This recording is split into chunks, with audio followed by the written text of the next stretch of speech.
¿Lo están viendo? Sí. Aún No, no, Gilma. No, aún no. Ok. Déjenme y lo comparto. Entonces,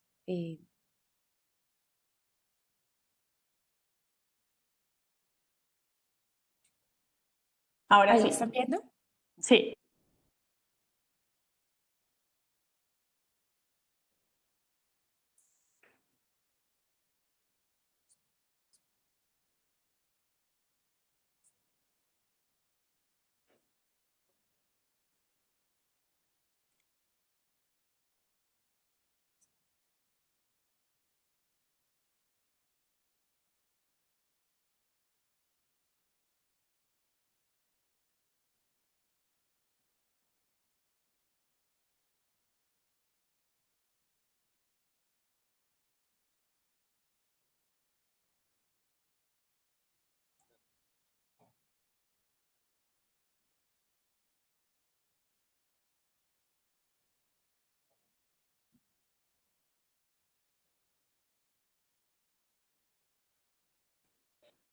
Bien.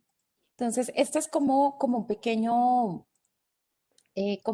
video que nos pone de manifiesto, digamos, el tema de las diferencias y, digamos, las dificultades que han tenido las mujeres, digamos, históricamente para, digamos, las dificultades que se tienen en materia de género.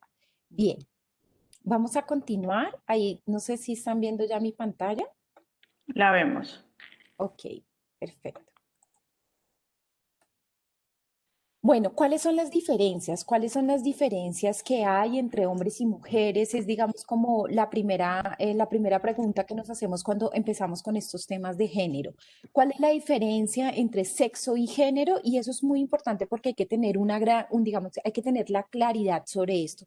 El sexo es una construcción histórica con bases biológicas, mientras que el género es una construcción social en el que se asignan roles y funciones. Es distinto el sexo al género y aquí en esta primera diferenciación es muy importante porque es lo primero que nos va a plantear qué preguntamos cuando preguntamos cuál es su sexo y qué estamos preguntando cuál es su género. Entonces, fíjense que el sexo está dado por, digamos, son unas condiciones o unas características que otorgamos por unas diferencias biológicas, mientras que el género es una construcción social, es un rol, es una función, es allí, digamos, es un constructo colectivo que tenemos en las sociedades.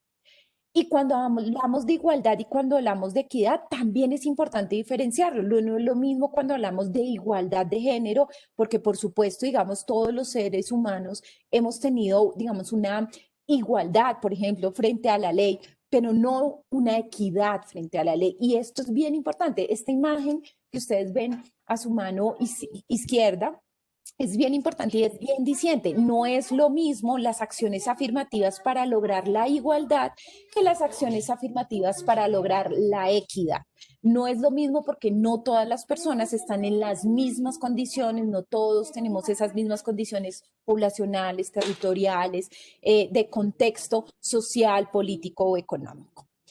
Bien, y se ciernen sobre eso unos estereotipos de género. Entonces, los estereotipos de género, pues son aquellas palabras que tenemos en nuestros imaginarios cuando vemos a un hombre o a una mujer. Generalmente es una construcción histórica y social que nosotros no hemos percibido y no somos muy conscientes de ello, pero generalmente tenemos que las mujeres, o consideramos que las mujeres pueden ser más sentimentales, dependientes, recatadas, frágiles, sumisas o dulces, mientras que los hombres pues pensamos que eso pueden ser fuertes, dominantes, valientes, independientes, rudos. Y esos estereotipos al final no son otra cosa que esas construcciones sociales e históricas que tenemos sobre hombres y mujeres. Digamos, esta imagen me encanta porque, bueno, esta es la diferencia entre nuestros sueldos. Para ninguno es un secreto que las mujeres, por la misma labor en el mundo, en los diferentes países, ganan mucho menos que los hombres, ganan menos que los hombres por el mismo cargo, incluso por las mismas funciones. Y esto allí es donde, digamos, se evidencia la inequidad en materia de género.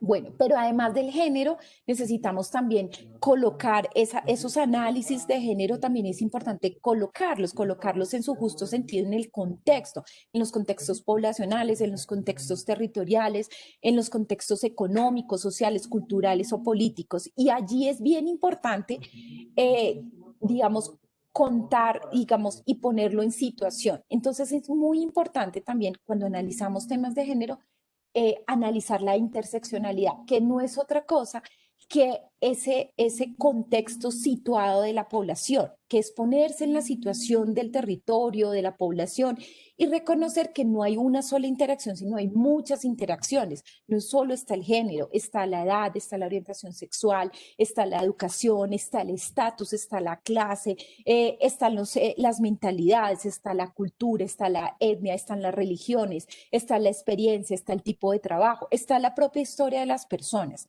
Entonces, digamos, el género es apenas una de las, digamos, de las condiciones que nosotros analizamos, pero es una de las condiciones en un contexto, ¿cierto? Y ese, digamos, la interseccionalidad, pues nos permite tener una visión mucho analítica, mucho más compleja y más amplia, no solamente mirar el tema de género, porque no es lo mismo el género en un contexto urbano que en un contexto rural, no es lo mismo analizar el contexto de género en una raza o en una etnia que en otra, ni tampoco el tema de género con respecto a la orientación sexual o a la identidad sexual. Entonces allí tenemos que tener en cuenta esas características para poder hacer un análisis complejo, digamos, de las poblaciones y de los territorios. Y aquí viene el tema de la inclusión, un poco aquí estas fotografías lo que quieren ilustrar es que no es la misma la necesidad de una mujer rural que es madre, ¿verdad? Que tiene un trabajo con la tierra, ¿verdad? Y ahí vemos esa foto arriba en la parte superior. Bueno, ¿cuáles son las acciones afirmativas que esa mujer en particular eh, tiene? Y no es la misma necesidad o las mismas acciones afirmativas que debe tener el hombre que sigue en su imagen, que tiene un tipo de discapacidad y que también requiere, digamos, unas soluciones distintas. Y abajo, pues ya hay mujeres y niños y a la derecha ustedes pueden encontrar ya una pareja. Entonces, si nosotros entendemos en esos contextos podemos analizar, podemos ver no solo el género, la religión, el origen étnico, la raza, la clase, la educación, pues ahí vamos a entender que las acciones afirmativas pues deben ser muy puntuales a esos requerimientos y a esas demandas y a esas, digamos, y a ese contexto particular y especial que piden, digamos, las poblaciones o que requieren las poblaciones. Entonces, es muy importante, digamos, un análisis de interseccionalidad cuando hablamos también de género, pero también cuando hablamos de etnia. Esto es bien importante porque los requisitos varían de acuerdo como a esos contextos. Bien, sobre equidad de género, pues desde 1945 con la Carta de Naciones Unidas estamos hablando de los derechos de las mujeres, del tema de inclusión o de equidad de género y pues obviamente con las conferencias mundiales sobre las mujeres que empiezan, digamos, a darse en 1975, que es la primera, pues empezamos a tocar el tema particular de la situación de las mujeres. En el año 1975 es la primera vez y vamos a tener unos instrumentos internacionales que ustedes ven ahí, no me voy a detener, en el que pues empiezan a darse este tema con mayor ahínco y fuerza hasta crear en el 2011 ONU Mujeres, digamos que es el organismo de Naciones Unidas para trabajar el tema de equidad de género. Bien, para temas de género y desarrollo, una de las cosas importantes, la Fundación Alpina, como ustedes saben, trabaja para el desarrollo rural y quiero compartirles algunas cifras que son bien importantes. Por ejemplo, que el 47,2% de la población rural son mujeres y el 23,9% de esas mujeres son jefes de hogar. El 81,8% de las mujeres rurales suministra alimentos al hogar y dedica 8 horas aproximadamente al cuidado, a la economía del cuidado, a lo doméstico, además, digamos, de sus otras labores. Solo el 35% de las mujeres rurales tiene una participación laboral en este sector y digamos, del total de la población rural, el 30,3% del sector rural corresponde a territorios étnicos. El 16,5% apenas de esos territorios étnicos rurales ha recibido asistencia técnica. El 90% de la población étnica en ruralidad no ha solicitado créditos y el 79,9% aún no tiene infraestructura productiva. Esto como para que nos dé un panorama, digamos, en este tema de la interseccionalidad y del género, pues podamos ver que no es lo mismo ser una mujer urbana, mestiza, a ser una mujer rural, perteneciente a una etnia. Empiezan a haber unos temas bien allí, bien importantes. En temas de poblaciones y desarrollo, digamos, es bien importante, el 24,1% de la población rural es étnica, el 70% de las mujeres rurales que pertenecen a una etnia son pobres y el 50% de esa población rural y étnica, el 50% logró la primaria. Dentro de la población rural, dentro de esa población rural, el 69% de los indígenas rurales son pobres, el 58% de la población afrocolombiana rural es pobre y el 19,3% de la población rural es pobre. No me voy a detener aquí digamos, con estos datos sobre equidad de género y mujer rural. Este es un estudio del Ministerio de Agricultura que es bien diciente, pero les voy a resaltar, digamos, unas cifras bien importantes.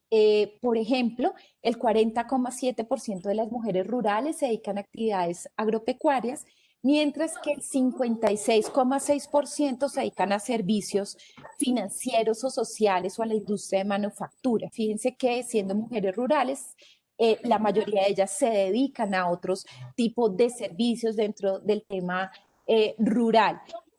La agricultura, por ejemplo, es la rama que más población de la tercera edad emplea, el 48% de las mujeres y el 82% de los hombres mayores de 60 años.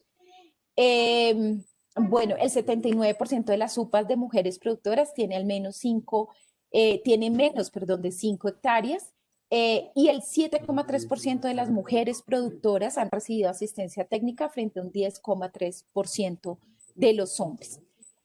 Como les decía, digamos, en un contexto mucho más complejo y con este tema de ruralidad, es bien importante mirar, por ejemplo, 2 de cada 10 indígenas colombianos residen en cabeceras municipales, mientras que 9 de cada 10 personas que son ROM residen en cabeceras municipales y 7 de cada 10 afrocolombianos residen en cabeceras municipales.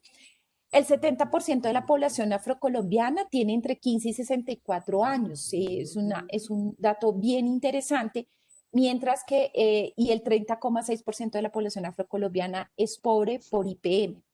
El 6% de la población indígena rural tiene dificultades para realizar actividades diarias y casi el 1% de los colombianos contestó que no quería vivir con un vecino afrocolombiano. Y esto también es bien diciente. Bien, pero ¿qué hacer, no? ¿Cómo integrar todo esto? Entonces, pues conocer las dinámicas e identificar los obstáculos es como digamos, el primer tema que es bien importante conocer en estos temas, identificarlos para lograr esas acciones afirmativas, promover una participación activa de las mujeres y de la población vulnerable, co-crear, hacer participación decisoria, hacer diseños sensibles al género y reconocer sus propias prácticas, tener empatía e inserción efectiva en los programas, planes y proyectos. ¿Qué analizar cuando analizamos temas de género? Pues generalmente lo que debemos empezar a analizar es el núcleo, son las diferencias. Por ejemplo, cuáles son esas estructuras y procesos que obstaculizan o viabilizan que las mujeres se puedan insertar en ese sector económico o que puedan ser partícipes o tomar decisiones. ¿Cuáles son esas estructuras y procesos que le permiten o que no le permiten a las mujeres hacerlo? ¿Cuáles son las diferencias en materia de participación? Por ejemplo, ¿cuántas asociaciones de mujeres hay? ¿Cuál es la participación o la cuota femenina en esas organizaciones?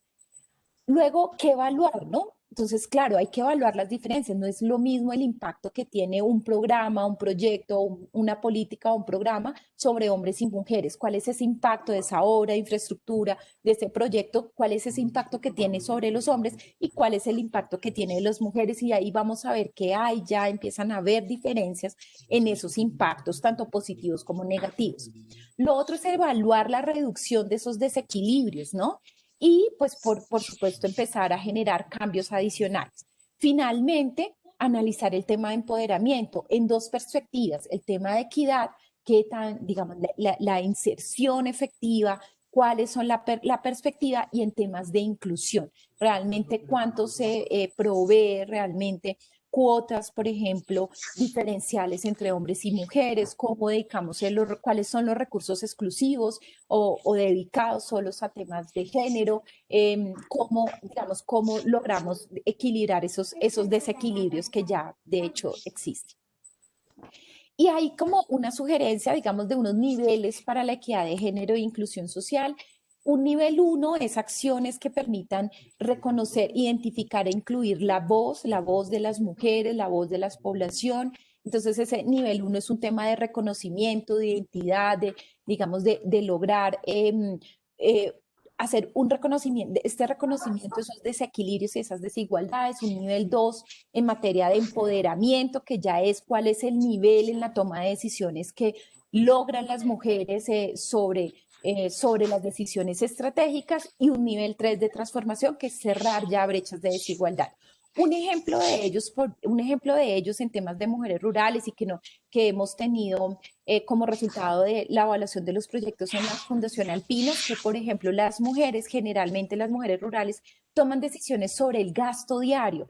Ellas toman decisiones sobre qué se compra en el mercado, cuál es el menú del día, pero sobre decisiones estructurales o estratégicas como cambiar de casa, comprar una casa, hacer una adecuación, su nivel de participación disminuye. Entonces, fíjense que allí es donde nos empezamos a enterar del nivel de empoderamiento que tienen las mujeres en esa toma de decisiones. Bien, ¿qué hacer?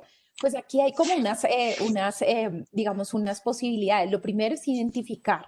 Lo primero es identificar a las mujeres y a la población, cuáles son los impactos que se tienen a partir, digamos, de esa identificación, y hacer esas evaluaciones diferenciadas, ¿no? Lo siguiente es recopilar información desagregada por sexo, empezar a ver esas relaciones que hay, esa interseccionalidad que les contaba, cuál es la relación que tienen las mujeres con el territorio, con la raza, con la clase, con las condiciones sociales, con sus condiciones económicas o de salud. Recopilar información diferencial nos va a permitir tener una identificación plena, digamos, de la situación que tienen y sobre todo de los efectos que los proyectos, los programas tienen sobre ello. Lo siguiente es incluir y es hacer diseños sensibles a género e inclusión. Eso significa no solo identificar, bueno, la participación es muy baja, sino poder empezar a tener unos estímulos para que esa participación crezca, para que puedan entrar a los proyectos, para que puedan tener toma de decisiones, para que se puedan organizar, asociar, etcétera, hacer acciones afirmativas que permitan esa inclusión.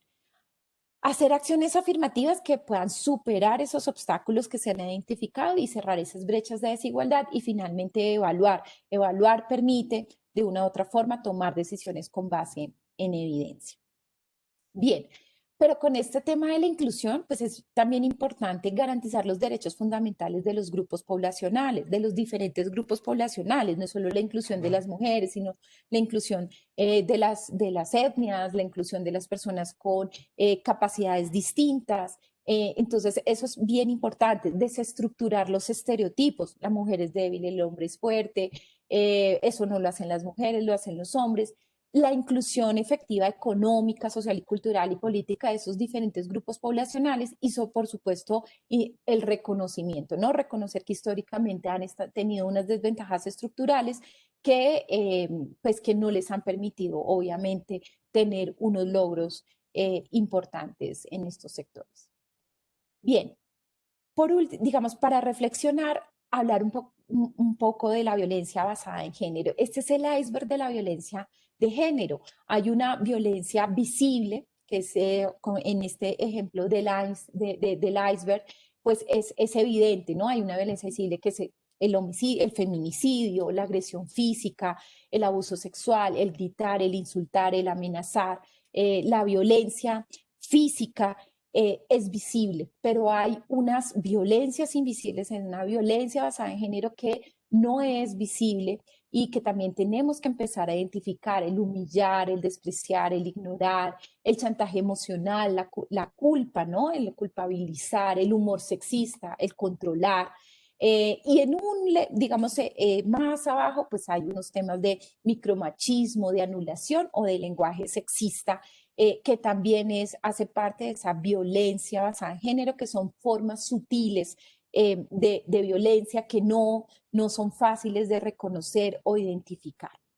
Aquí unas imágenes que son muy ilustrativas, digamos, sobre esa violencia invisible que existe, esa violencia basada en género.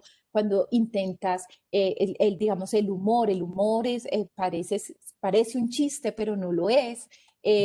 Ahí en ese humor sexista también hay un tema de violencia basada en género, el control, que se ejerce sobre la otra persona también es importante, la violencia psicológica, la presión, el chantaje, etcétera, el aislar, el despreciar, el anular, el negar, que es tan invisible, pues hace parte de esa violencia basada en género.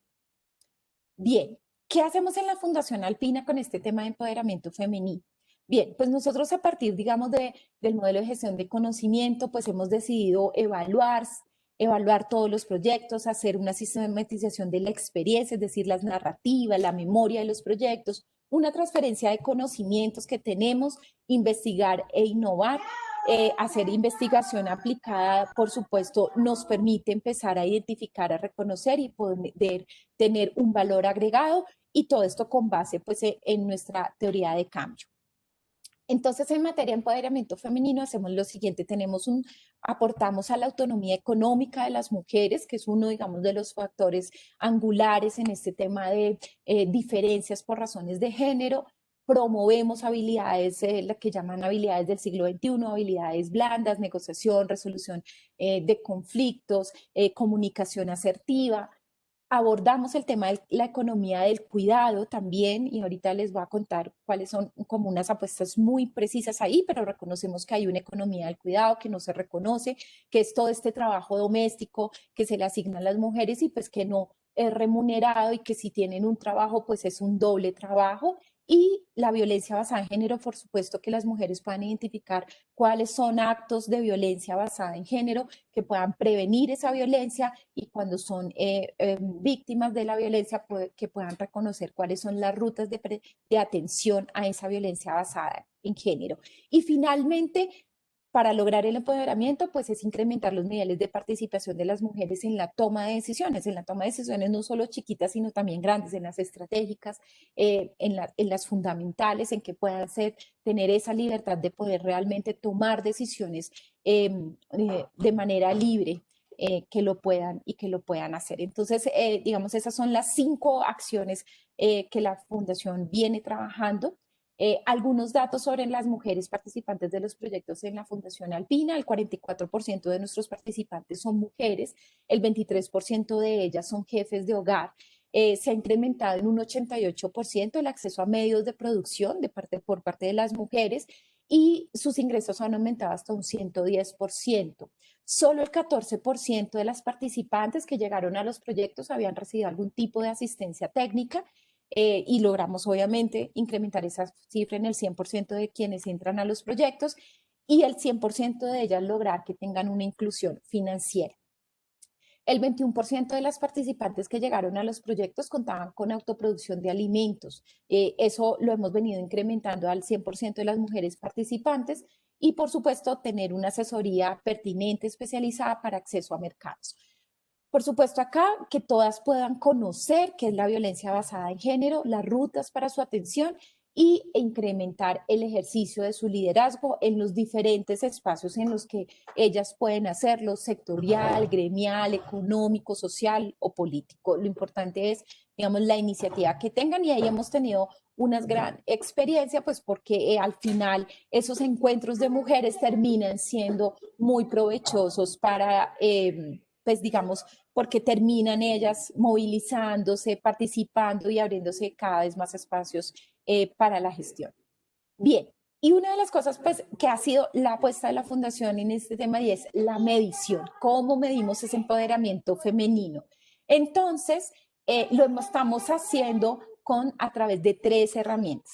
Uno, el índice de toma de decisiones. Estamos midiendo la economía del cuidado y también la decisión sobre el ingreso.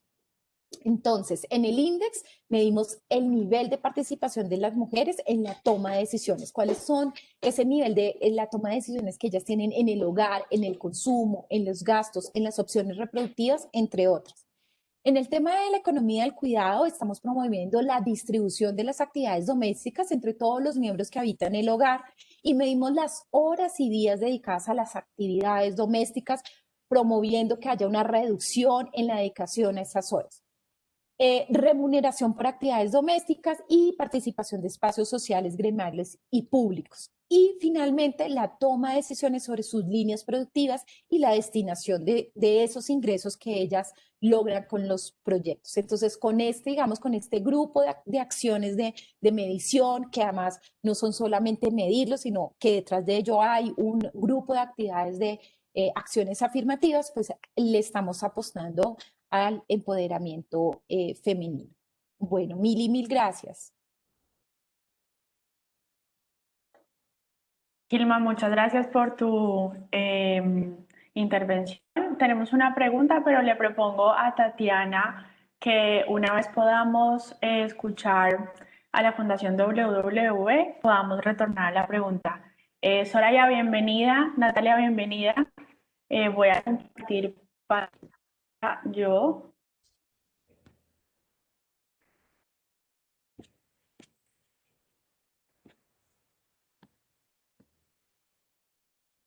Soraya, ¿me confirmas? Y la estamos viendo. Perfecto, muchas gracias, Erika.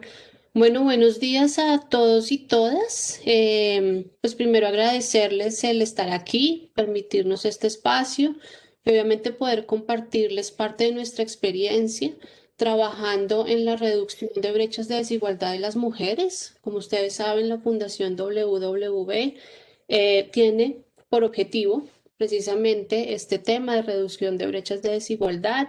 Trabajamos desde diferentes pilares, lo que son programas, personas, conocimiento y obviamente todo lo que tiene que ver con inversiones. Entonces, pues la presentación la vamos a organizar pues en dos partes. Iniciaré yo hablándoles de acciones afirmativas que contribuyen a la equidad de género en las organizaciones. Mi nombre es Soraya Hussain, soy líder de investigación de la Fundación y posteriormente mi compañera Natalia Medina les hablará sobre una de las acciones que tenemos que se llama Ofelia no está sola, que hace parte de Fortalecer, que es un programa muy exitoso precisamente para contribuir a la reducción de brechas de desigualdad y sobre todo en relación a lo que es violencias basadas en género, que como sabemos es un problema muy complejo en todas partes y pues quizás muy evidente también en nuestro país. Entonces, bueno, hablando de acciones afirmativas, como vimos, Gilma acabó de mencionar la importancia de las acciones afirmativas en las organizaciones y cuando hacemos trabajos con población en las diferentes intervenciones que realicemos. Entonces, como para contextualizar un poco más, ¿qué son las acciones afirmativas? Son un mecanismo equiparador de las desigualdades sociales y de los espacios de participación para grupos que se consideran en desventaja.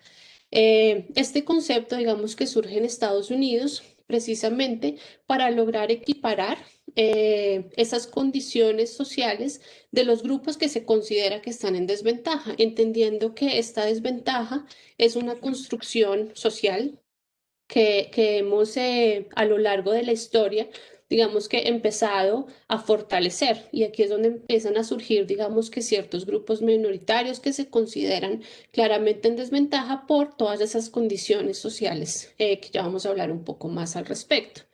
Esto incluye acciones que son utilizadas por los gobiernos y aquellas provenientes de los inputs que ejercen individuos y organizaciones tendientes a lograr políticas públicas, prácticas equiparadoras y restablecedoras de los derechos fundamentales para esos grupos excluidos y discriminados. Entonces vemos que si bien puede ser más evidente tener acciones afirmativas desde el gobierno, todos en las diferentes instancias en las que estemos, en nuestras organizaciones, obviamente en el sector fundacional, que es en el cual estamos todos nosotros seguramente vinculados. También podemos ejercer y contribuir, digamos que a la equidad mediante el impulso de acciones afirmativas. Entonces, ¿qué buscan las acciones afirmativas finalmente?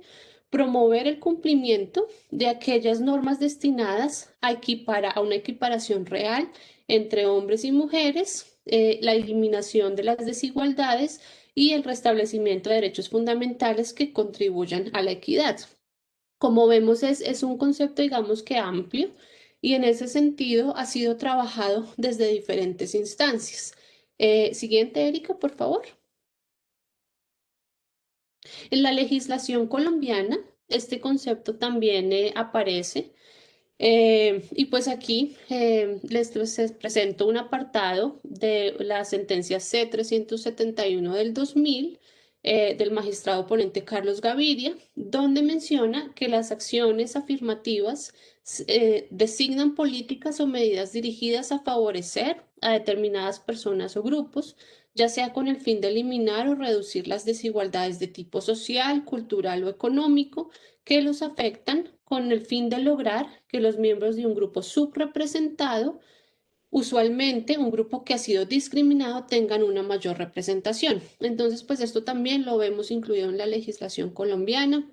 Claramente, en la Constitución también aparece como un hito fundamental de que todos nacemos, todos y todas nacemos con los mismos derechos y en ese sentido tenemos igualdad de oportunidades. Sin embargo, sabemos que esa igualdad de oportunidades no se da precisamente por lo que acababa de comentarnos ya Gilma, frente a todas las condiciones económicas, sociales, culturales que limitan ese acceso a oportunidades. Siguiente, por favor. Entonces, ¿quiénes se pueden beneficiar de estas acciones afirmativas? Si vemos, pues aquí les presento algunos grupos poblacionales y nos podemos dar cuenta que es más del 50% de la población. Incluimos mujeres, mujeres cabeza de familia, niños, niñas y adolescentes, comunidades indígenas, afrodescendientes, personas en situación de discapacidad, población LGBTIQ+, población de la tercera edad. Y son realmente todos esos grupos poblacionales que por alguna condición se considera que están en una situación de vulnerabilidad, entendiendo nuevamente que estos conceptos también se van construyendo y pues también hacen referencia a toda la estructura, digamos que social, institucional y todos esos mecanismos que a lo largo de la historia han fortalecido o generado, digamos que esas brechas importantes en términos de la desigualdad. Entonces, como vemos, pues es bastante amplio. Todos los grupos poblacionales se pueden beneficiar de esas acciones. Desde el gobierno hay algunas acciones y pues yo les voy a hablar de unas muy específicas que se pueden implementar en organizaciones. Seguramente muchos de nosotros pues ya trabajamos en organizaciones donde se han implementado, pero pues seguramente también todavía hay un espacio de mejora porque pues si miramos las estadísticas, seguimos siendo un país bastante desigual, donde hay muchísima discriminación y pues obviamente esto se refleja en los altos índices de desigualdad.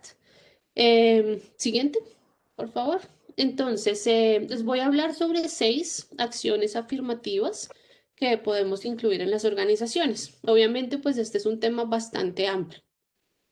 Lo primero, en términos de reclutamiento y selección, tener procesos incluyentes que incluyan la participación de por lo menos una candidata mujer. Digamos que pensando en todo lo que significa ese proceso de selección, y sabemos que siempre se presentan sesgos a la hora de seleccionar y reclutar. Por eso tenemos que tener muy claro unos procedimientos documentados que den cuenta de estos procesos precisamente de acciones afirmativas que demuestran la equidad, por ejemplo, con presentación de hojas de vida ciegas, donde no aparezca el nombre, digamos, de la persona, solamente quizás el apellido, para de esta manera no determinar o no tener un sesgo frente a que sea mujer o que sea hombre y quiera aplicar a cierto trabajo. También aquí se pueden incluir acciones de inducción basadas en el perfil, más que en el sexo de la persona. Si es hombre, si es mujer, no significa que pueda hacer una actividad o no la pueda hacer. Tenemos que siempre estar trabajando, digamos que en ese principio de que todos somos iguales. Anuncios que promueven la participación de hombres y mujeres. Hemos visto seguramente todos y todas anuncios en el periódico donde se promueve la participación solamente de un sexo. Y todo esto, digamos que es muy complejo. Dentro de las acciones afirmativas, empezaríamos a promover esa participación, digamos que mucho más amplia, teniendo en cuenta que las mujeres son las que menos aplican a ciertos tipos de cargos, precisamente porque a lo largo de la historia se ha evidenciado que hay un sesgo, digamos que a la hora de escoger, y esos sesgos también están muy relacionados muchas veces a la apariencia física, por ejemplo, o a las condiciones y el momento de vida, trayectoria de vida de la persona. Por eso a veces incluso en ciertos procesos no se pregunta la edad, para evitar precisamente este tipo de sesgos. Si la persona es muy joven o si la persona digamos que es mayor, ¿cuáles son esas implicaciones? Una organización incluyente claramente no consideraría estos aspectos relevantes a la hora de hacer un proceso de reclutamiento y selección. Una evaluación consistente y objetiva también es fundamental en estos procesos y promover que hombres y mujeres se presenten a cargos o áreas subrepresentadas. Todos sabemos que en la mayoría de organizaciones, por ejemplo, en el área de gestión humana, tienden a haber más mujeres. En el área de contabilidad, las áreas financieras, tienden a haber más hombres. ¿Esto qué significa frente a los procesos que lleva a cabo la organización y frente al mismo proceso de reclutamiento? Estamos diciendo que no hay suficientes mujeres en las áreas de contaduría o simplemente no les damos el acceso a que puedan involucrarse en estas áreas tan importantes para la empresa. Bueno, digamos que entonces esto en términos de reclutamiento y selección, pero como les digo, es bastante amplio. Como segundo punto tenemos la participación efectiva, la participación de mujeres en escenarios de poder y toma de decisiones. Y aquí hablamos de una participación efectiva, no solamente el estar ahí, sino que las posturas, las opiniones, las decisiones tomen en cuenta lo que significa, digamos, que esa vivencia dentro de la organización de esta mujer y que pueda también contribuir a la misma. Sabemos que en Colombia más o menos el 20% de mujeres ocupan cargos directivos. Entonces esto ya de por sí nos dice que hay un problema, digamos que en términos de esta representación, que 35% de esas mujeres están, digamos que en esos cargos profesionales. Sigue siendo una estadística bastante bajita y esto pues claramente está influyendo en la motivación de otras mujeres a vincularse a las organizaciones y a participar más efectivamente.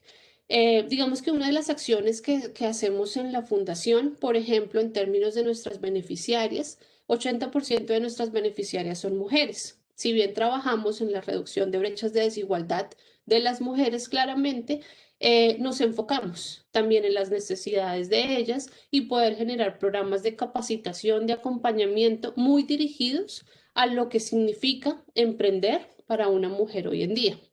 Entonces, esto también se puede considerar como una acción afirmativa. No le estamos cerrando la puerta a los hombres, un hombre puede aplicar tranquilamente y también hacen parte de todos nuestros programas, pero la mayoría, pues lo que les digo, son mujeres. También tenemos todo lo que tiene que ver con desarrollo profesional y capacitación. Sabemos que las mujeres, si bien ya está mejorando la situación, las mujeres no se vinculan de manera tan activa a lo que son las carreras STEM, por ejemplo. Esto es ciencia, tecnología, ingeniería y matemáticas. Entonces, claramente, el desarrollo profesional frente a estas áreas tiende a ser bastante poco y esto también a veces se limita en las mismas organizaciones. Frente a esto, la idea es que todos los colaboradores, hombres y mujeres, tengan las posibilidades de desarrollo de acuerdo a sus necesidades e intereses y obviamente en concordancia con los intereses y las necesidades de la organización, siendo obviamente equitativas. Y esto pues digamos que se relaciona con el tema que sabemos que existen techos de cristal donde las mujeres no pueden ascender o no pueden lograr un desarrollo profesional efectivo precisamente porque se les presentan barreras o lo que se llama pisos pegajosos. Entonces son esas barreras que no les permiten claramente ascender y lograr desarrollarse en términos profesionales. También tenemos, siguiente por favor, acciones que se relacionan con lo que es el ambiente de trabajo, la salud, la calidad de vida. Es importante siempre estar verificando que tenemos un ambiente incluyente, libre de discriminación por género. Digamos que el género es lo que nos está convocando hoy en día, pero esto también se podría ampliar a todo tipo de discriminaciones, como bien lo decía Gilma, el concepto de interseccionalidad es fundamental. Y entonces en estas acciones de tener que sean espacios libres de discriminación, esto implica tener unos compromisos establecidos, implica también que hayan unos tiempos, que hayan unos programas, unos recursos en los cuales se busque, por un lado, capacitar a la población, digamos que está vinculada a la organización, si se desconoce algún tema, significa también generar espacios de intercambio, de conocimiento entre las personas. Sabemos que muchas veces la discriminación surge precisamente por estereotipos que se van generando y es precisamente por la falta de conocimiento y de interrelación con el otro, la otra persona que está, digamos que en este contexto. Y esto obviamente puede contribuir a mejorar el ambiente laboral cuando empezamos a generar esa comunicación más efectiva. La comunicación no sexista y el lenguaje incluyente también se hace fundamental y esto en términos de la revisión de protocolos de comunicación en toda la organización, tanto a nivel interno como externo. Muchas veces no somos tan conscientes de esto, pero están dando un mensaje. La comunicación da un mensaje frente a nuestras creencias, nuestras posturas, nuestra práctica dentro de una organización y por ende es importante también revisar esos protocolos. Y aquí es fundamental tener una sensibilización frente a lo que significa equidad de género. Entonces, ¿cómo me voy a comunicar con el otro, la otra persona? ¿Y cómo voy a hacer que todos los procesos sean realmente incluyentes?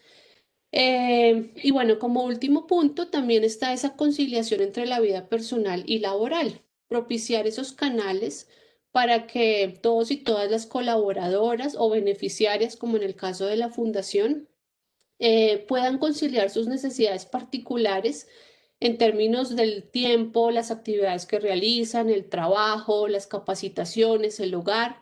Como bien sabemos, las mujeres somos las que más contribuimos a todo lo que tiene que ver con el cuidado y entonces en ese sentido nos encontramos en una desventaja, uno podría decir, en términos de tiempo.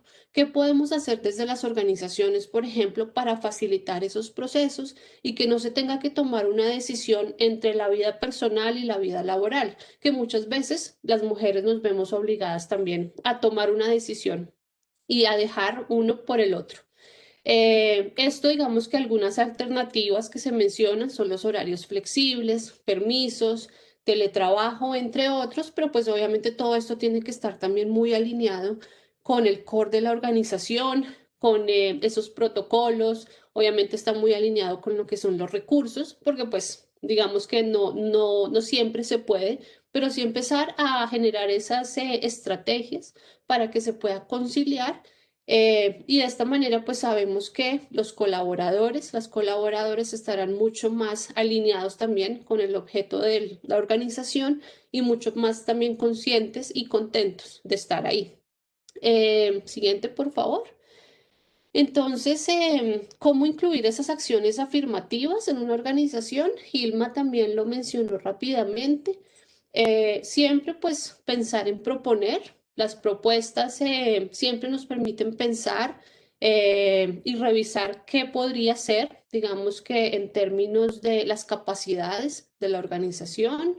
Discutir es fundamental en todas las instancias. Posteriormente, generar esos consensos y esos acuerdos que son fundamentales teniendo en cuenta la participación de todos los grupos poblacionales. La implementación, el seguimiento y posteriormente la evaluación. Estos son procesos que son constantes, en los cuales estamos trabajando constantemente y en ese sentido se van construyendo, se construyen colectivamente.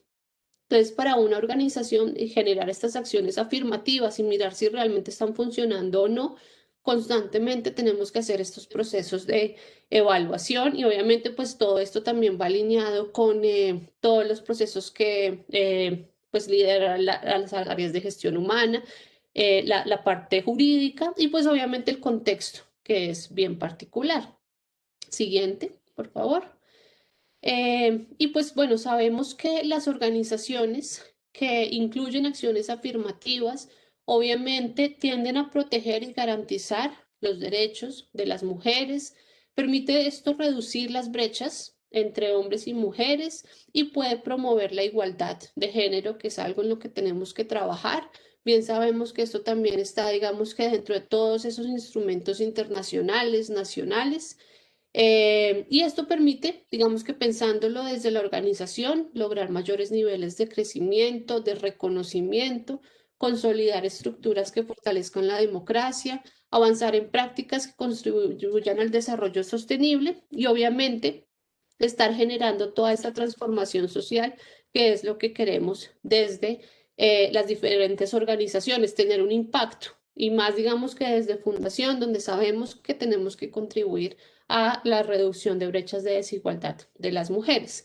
Entonces, ahora les vamos a presentar un ejemplo de cómo trabajamos desde la perspectiva de género en la Fundación WW. Entonces, le doy paso a mi colega Natalia. Adelante. Gracias, Soraya. Hola, buenas tardes.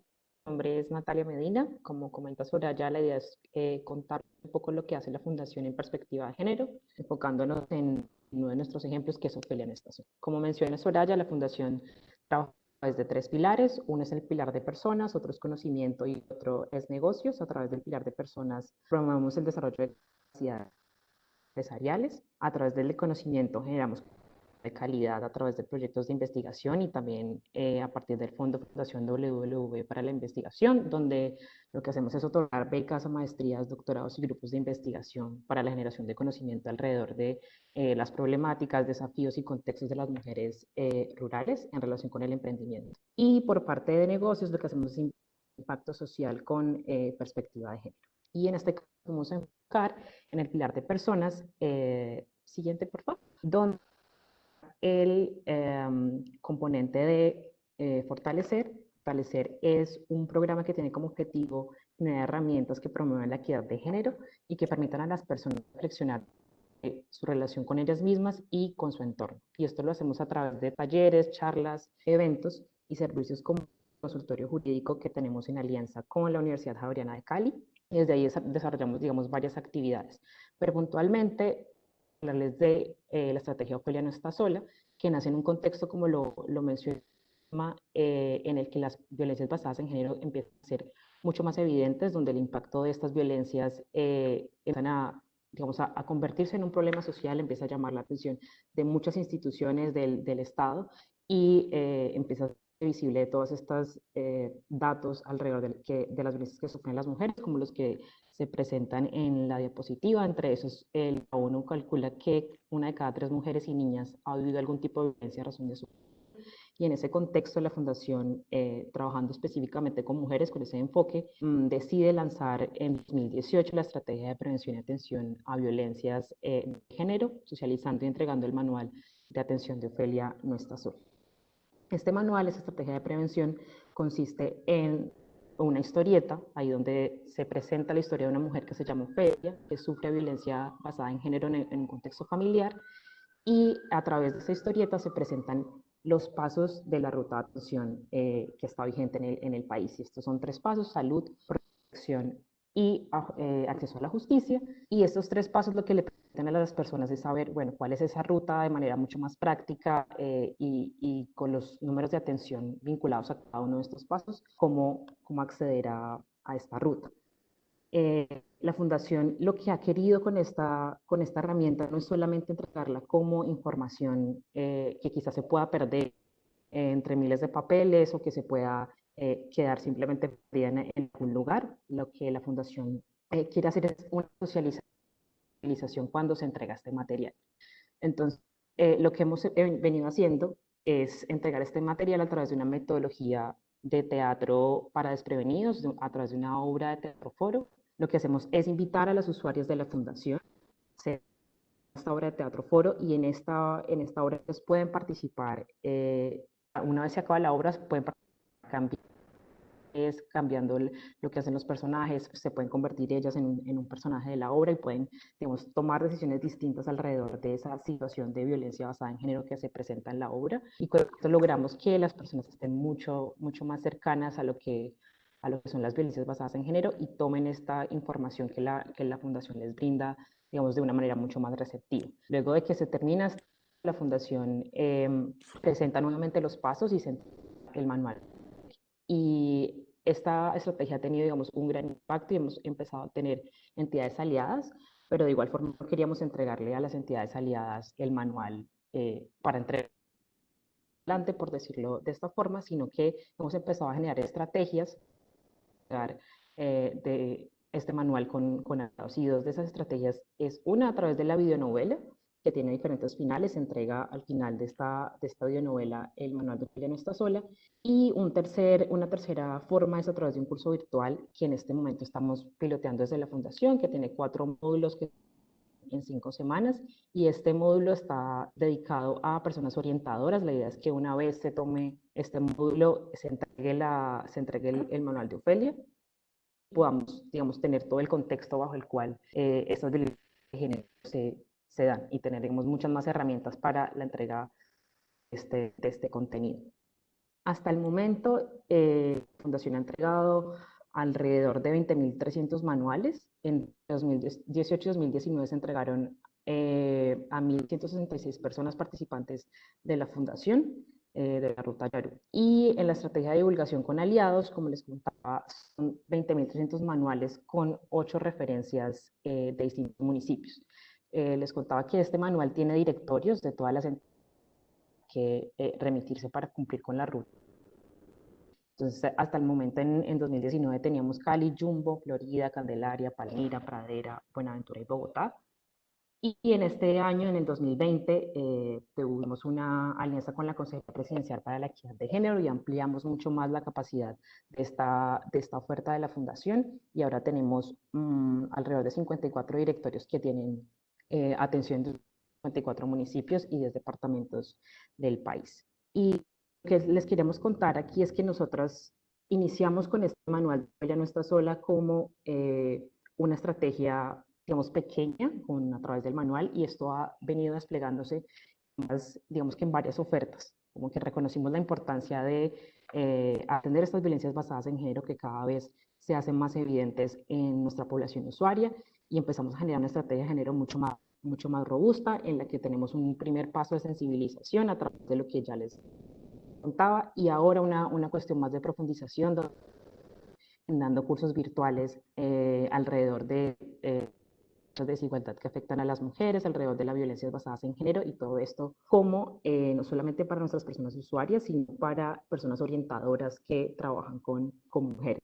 Entonces, estamos trabajando en 2 cursos virtuales. Uno se llama Las Reflexiones de Ofelia, que es un curso corto para entender, digamos, el contexto de estas violencias, y un curso de más profundidad, donde se abordan a través de 3 temáticas: perspectiva de género, el enfoque diferencial e interseccional y derechos humanos, promover relaciones libres de discriminación y violencia contra las mujeres. Entonces, la Fundación ha venido migrando de este manual una estrategia pequeña a todo este despliegue para seguir contribuyendo pues, a este cierre de brechas, que es el objetivo final de la Fundación.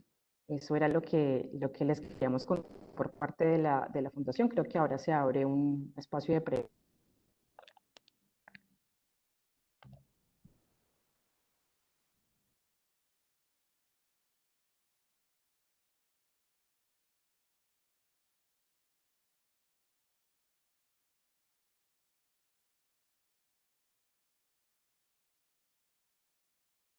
Tienes el micrófono silenciado, Erika. Gracias, Natalia, por esta manera generosa de compartirnos todas las experiencias que han tenido eh, para que nuestras fundaciones pues también puedan reflexionar y apropiar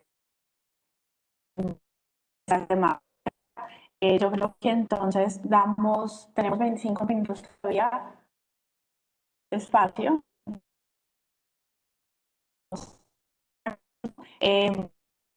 Reflexiones y preguntas que probablemente están girando en nuestras mentes hoy, en este momento. Entonces, si quieren, comenzamos, o les propongo que comencemos con la pregunta que nos hacía Diana, Tatiana Viegas, que esperamos todavía esté conectada.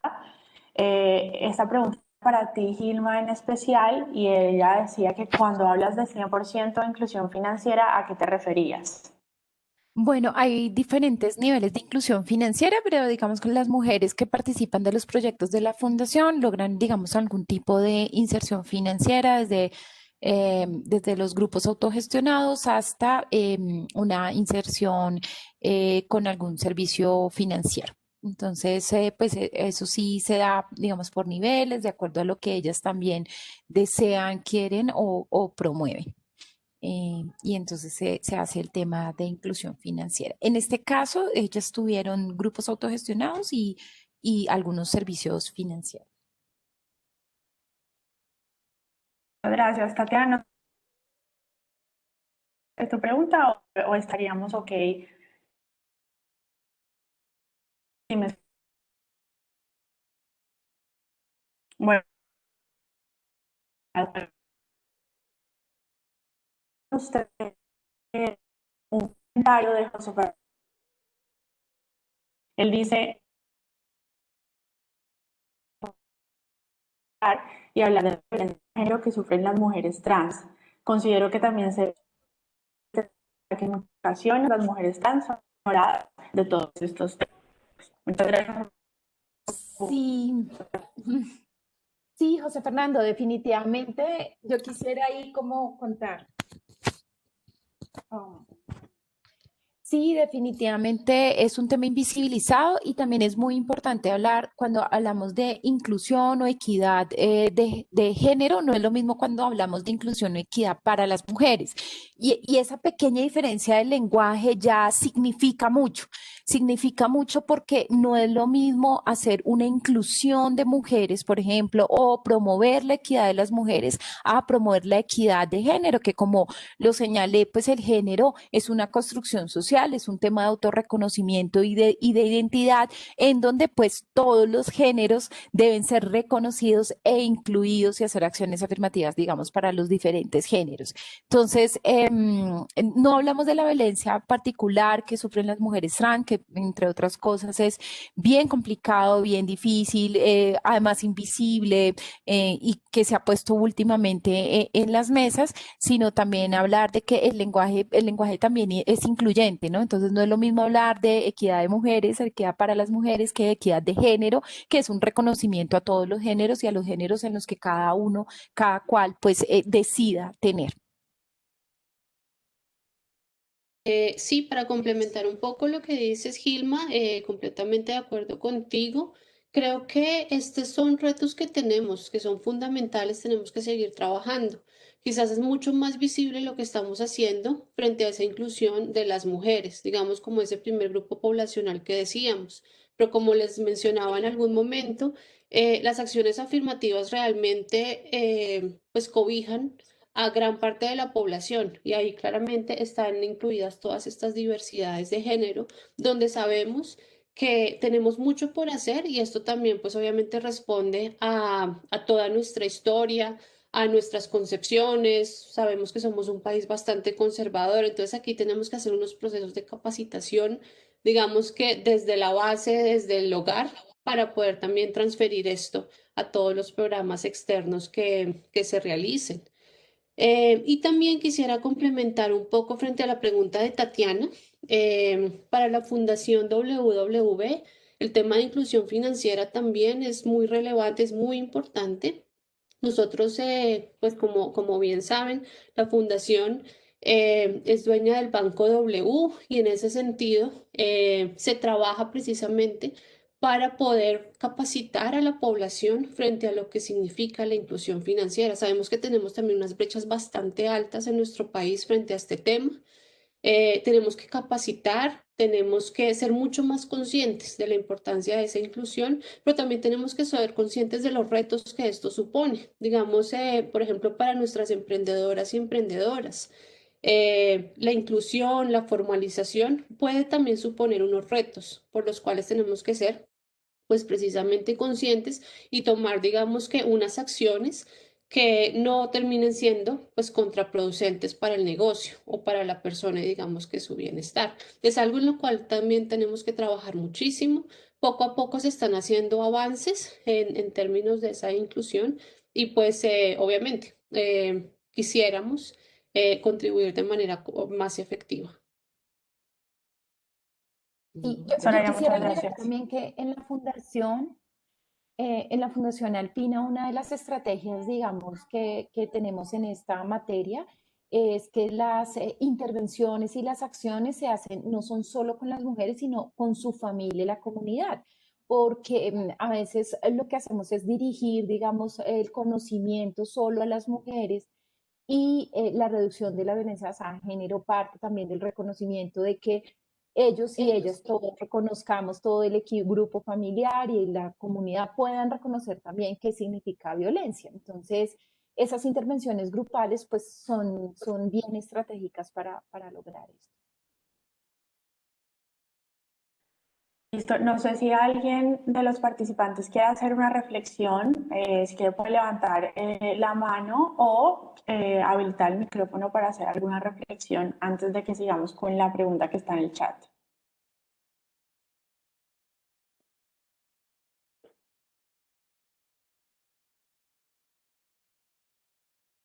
Entonces continuamos con la pregunta. Quizá alguien se anima a compartir alguna reflexión en particular.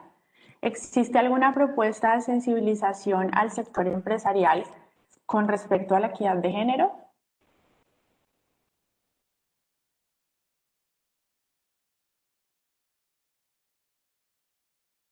No, no sé, Gilma o Soraya, si tengan una opinión frente a esta Sí. pregunta que es bastante amplia, ¿no?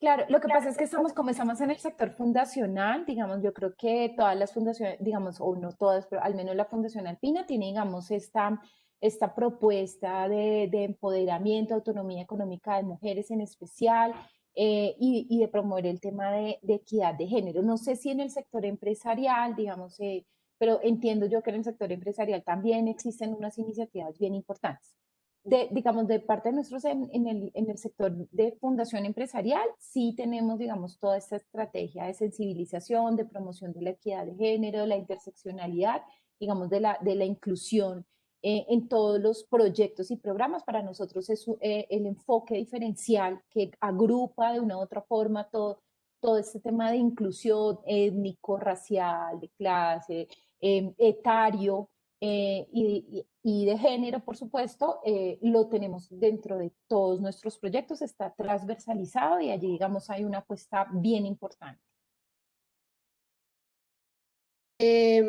Bueno, por parte de la fundación, nosotros digamos que trabajamos de manera muy cercana con nuestros aliados.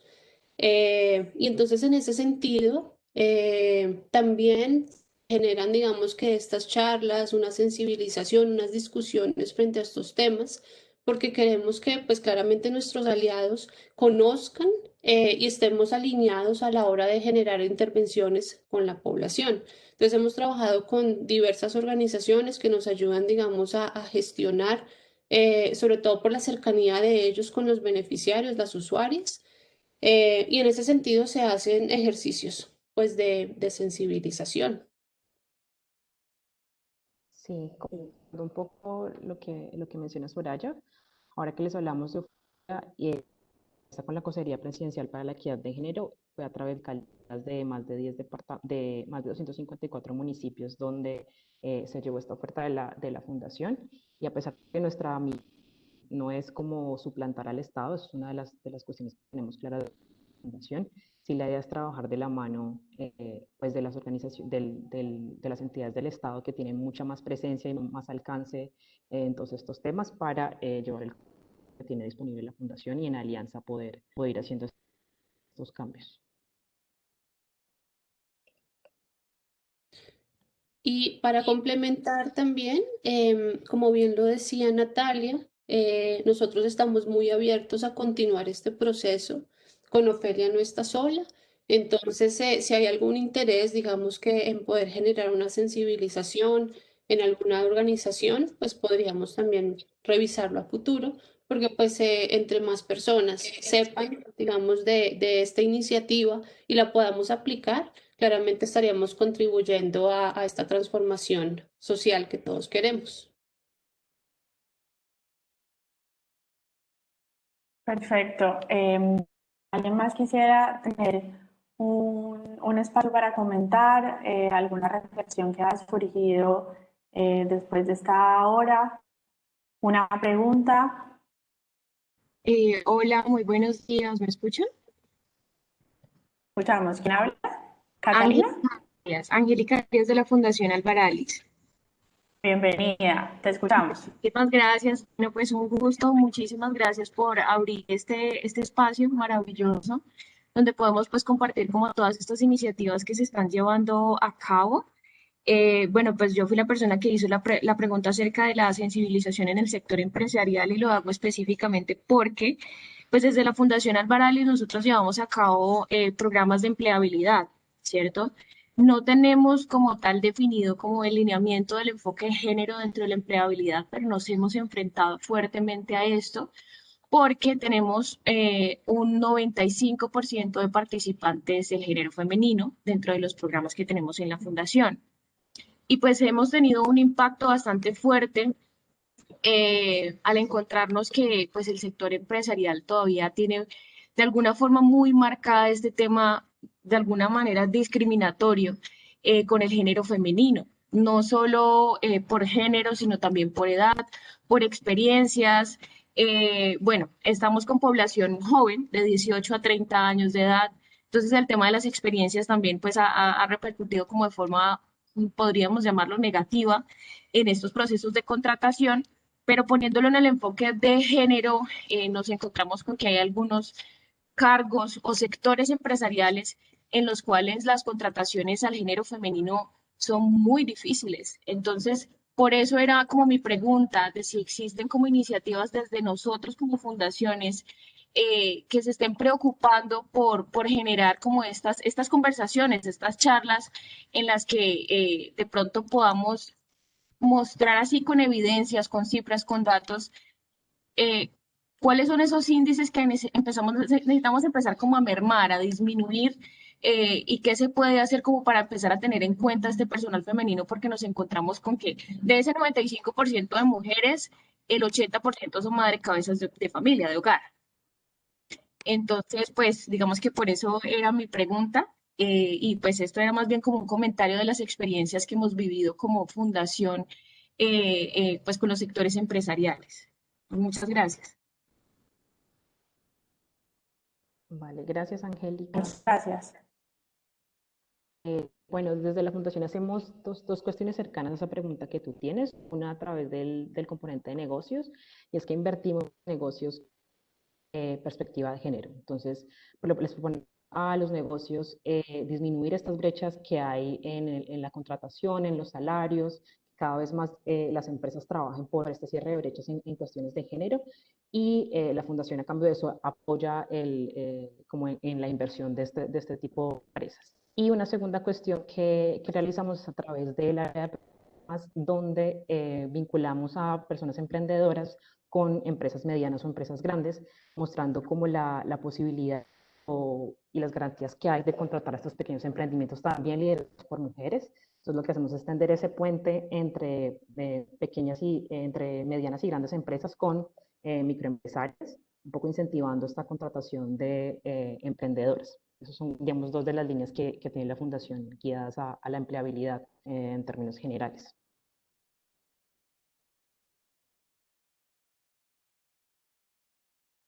Listo. ¿Alguien más quisiera compartir algún comentario o pregunta adicional. Hola, ¿cómo están? Mi nombre es Andrés Chaur, yo hago parte del equipo de la AFE.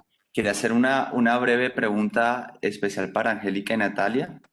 Realmente, bueno, felicitarlas por el espacio, muy interesante realmente. Quisiera saber, ustedes cuando empezaron a construir sobre cómo aplicar todo el enfoque de género en protocolos de comunicación, es decir, en el relacionamiento que podamos tener con nuestras comunidades, me gustaría saber si de pronto tienen unos ejemplos concretos de cómo aplicar ese relacionamiento o ese enfoque de género en la construcción de proyectos que afecten a las comunidades. Es decir, la comunicación va solamente a un tema de lenguaje inclusivo o ustedes consideran que la comunicación puede ir más allá en representar y en unir también a distintas comunidades respecto a un tema de género. Muchas gracias. Muchas gracias.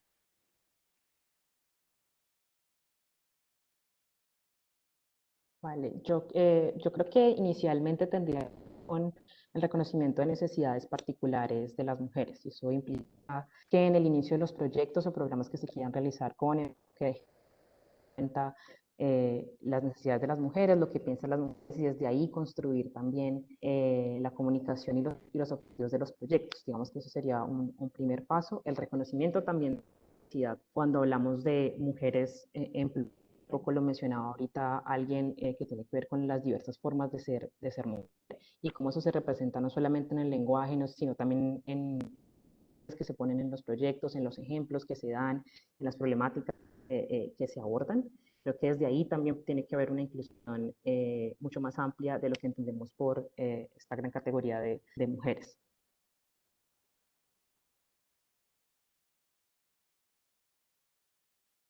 Sí, complementando, claramente digamos que la comunicación es mucho más amplio, no solamente es el lenguaje inclusivo, sino también aquí vienen otras características como la empatía, entender, digamos que esas vivencias, bien lo decía Natalia, las necesidades de las personas. Incluso también reflexionar sobre nuestras mismas prácticas, nuestras mismas creencias, porque en ese relacionamiento podemos estar también transmitiendo, bien sea esos estereotipos con los cuales hemos crecido y demás. Entonces, esto significa, digamos, que un trabajo constante de reflexión que también es transversal a todas las áreas que están, digamos que involucradas en la fundación, porque pues claramente es clave la manera como nos comunicamos y bien lo decíamos tanto a nivel interno como a nivel externo. Entonces, pues implica todo este proceso sociolingüístico inclusivo, no solamente el lenguaje, sino de todas esas otras formas de comunicación.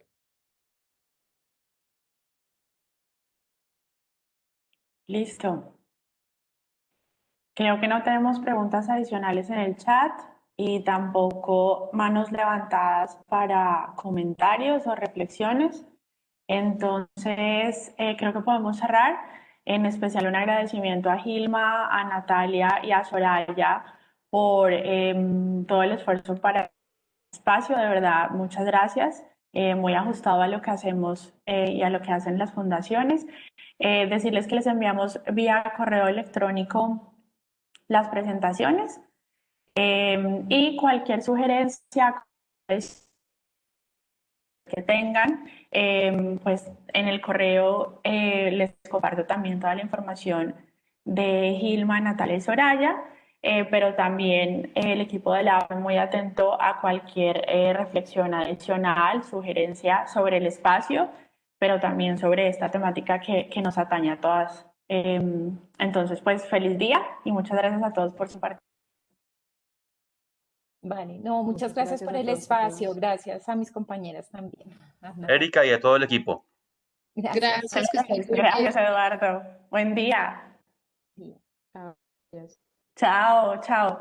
Dejamos el Chao. video subido a YouTube. Bye.